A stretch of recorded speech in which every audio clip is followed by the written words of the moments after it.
Well, when I parked it years ago, that tree wasn't that big, and I didn't know it would grow, and I ignored this. I meant to rebuild this van, and I just ignored it, and that got bad. This actually is the inside, the wood is, I can show you in a different video.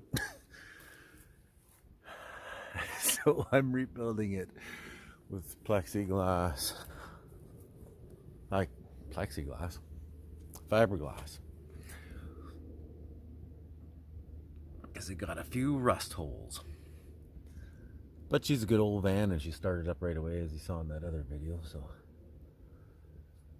I'm gonna keep on trucking.